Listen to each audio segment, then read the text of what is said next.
Sebelum Ali Khamenei jadi pemimpin tertinggi di Iran, dari 6 kali di penjara rezim Pahlavi, disiksa sasekan, sampai jadi korban percobaan pembunuhan.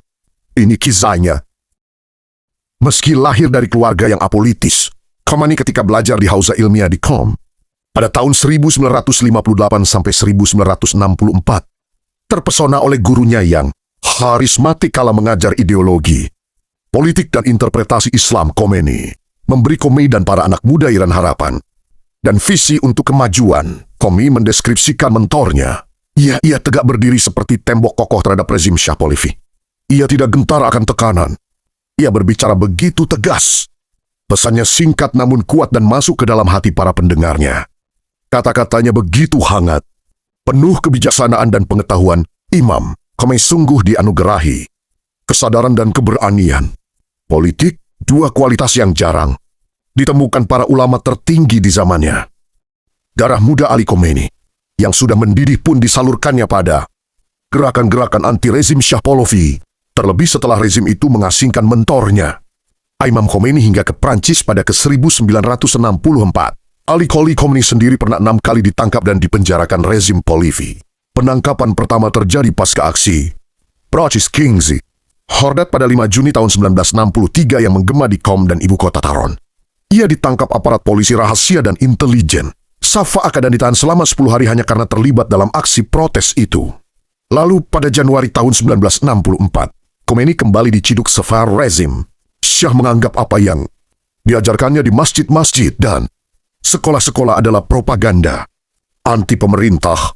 Khamenei acap kali mendapat penyiksaan selama 2 bulan masa penahanannya.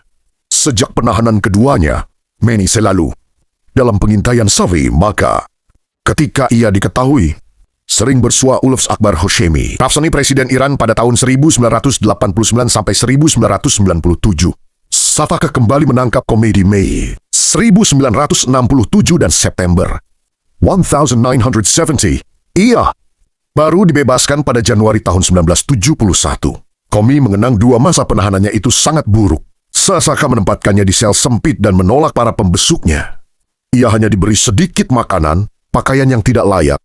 Ia dibebaskan setelah 3 bulan, 20 hari dan diancam akan kembali ditahan jika kedapatan berceramah politik lagi. Namun Qom tidak kapok. Ia justru lebih lantang dalam menyuarakan anti-rezim. Hingga akhirnya Saka menangkapnya lagi untuk kelima kali pada 26 September tahun 1971 juga. Penahanannya lagi yang ke-6 kali pada 10 Januari 1977 akhirnya mengasingkannya ke Iran Syar pada 11 Desember 1977 dengan cap sebagai ulama anti pemerintah yang mengancam keamanan nasional.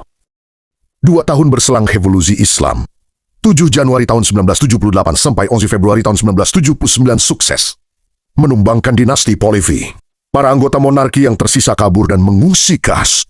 Iran berubah menjadi Republik Islam dan setelah Imam Khamenei kembali dari pengasingan, ia menjadi Ayatullah, pemimpin tertinggi Iran. Khamenei sendiri dipercaya menduduki jabatan Wakil Menteri Pertahanan, sekaligus pengawas garda revolusi IRGC.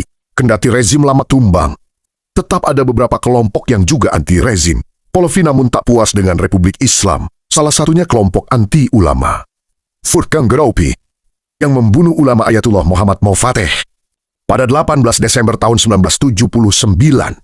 Lalu ada MEK, Organisasi Rakyat Mujahidin yang beraliran Marxis. MEK inilah yang merencanakan pembunuhan terhadap Khamenei ketika pada 1981 dirinya jadi salah satu kandidat di pemilihan presiden Iran. Itu terjadi pada siang 27 Juni tahun 1981 di Masjid Abu Zar, Tehran. Ketika Khamenei sedang berceramah dengan format taniyab di sela ibadah syalat. Tiba-tiba seorang pemuda diam-diam menyelipkan sebuah tape recorder ke meja Khamenei yang kemudian meledak.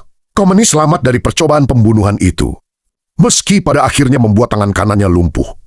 Kemudian rakyat Iran justru memilihnya untuk jadi presiden pada Oktober di tahun itu. Setelah terjadi pembunuhan Presiden Mohammad Rajai oleh kelompok Mujahidin MEK pada Agustus, suatu hari, tentunya, Khamenei akan meneruskan Imam Khamenei sebagai pemimpin tertinggi Iran. Iran di bawah Ayatollah Ali Khamenei dikenal dengan sistem teokrasi yang kuat. Didukung oleh garda revolusi, Iran membangun kekuatan militer dan pengaruh regional. Meski menghadapi sanksi berat dan isolasi internasional, Iran tetap bertahan dan terus berkembang. Jangan lupa like, comment, dan share video ini. Follow akun ini agar dapat update terbaru.